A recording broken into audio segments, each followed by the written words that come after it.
मु पाला गायक प्रभात कुमार साहू खोर्धा निकटस्थ बघेईटागी तो ये पाला परिवेशन करने मत सुजोग देथिबारु सर्वप्रथमे मेंढाशाला ग्रामवासी बा अनुष्ठान कर्मकर्ता ग्राम सभापति संपादक समस्त को कृतज्ञता ज्ञापन गतिशील कर विशेषत्व हूँ जे वेद पुराण उपनिषद गीता भागवत आम जिते कथा देखा ये समस्त कथा समाज को गोटे वार्ता देवाई ये पुराण आवश्यकता अच्छी कहीं उद्धव दिने पचारे भगवान कृष्ण को कहले प्रभु खंडीय पुराण लिखा जाता आप एत पुराण कहीं लिखिले भगवान कृष्ण गोटे सुंदर उत्तर देले कहले जेणु तू रहिलु कारण तेणु मु खंजिली पुराण माया पुराण तर्कगति काया पुराण पढ़नी कायार तत्व न बुझिले किए हम पुराण पढ़िले मानव जीवन को चरितार्थ करने गोटे श्रृंखलित जीवन परिचर्या को बुझापी अंगे निभेवाई अनुभव करने ये पुराण आवश्यकता अच्छी तेणु से ही पुराण कथावस्तु भितर जिते गुड़िए चरित्र मुझे थोली कृष्ण होती संस्कार आने अवतरी पुरुष एवं दुर्योधन खल चरित्र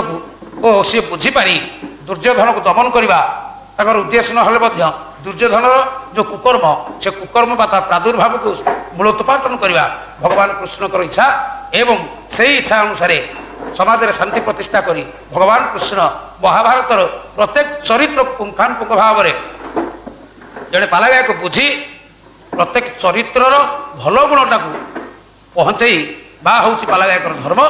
एवं कृष्ण कहतु दुर्योधन कहतु युधिष्ठिर कहतु ये समस्त चरित्र को भल भाव विश्लेषण करी बुझी बुझेवा ये हूँ पालाकार धर्म है बेले आज कथा वस्तु थिला धर्मर निश्चित भाव में जय हम आउ कर्म पथ को निजर मानवीय धर्म को भूली जाए जे विपथगामी हुए निश्चित भाव में ताहार मृत्यु हुए ये हूँ आज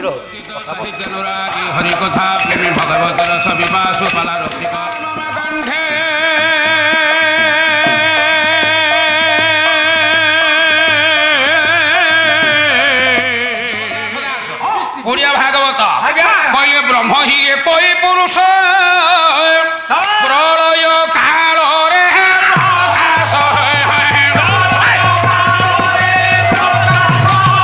प्रकाश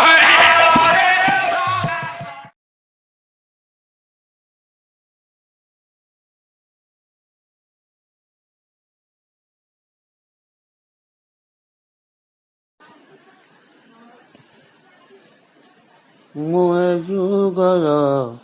कलाकार मुए जुगर कलाकार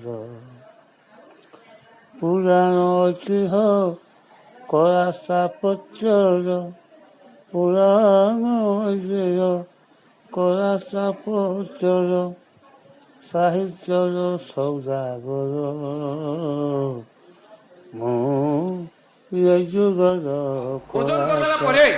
जदुमणि कौन कहले केते खासुचु कहले लिखित तौल सान बड़े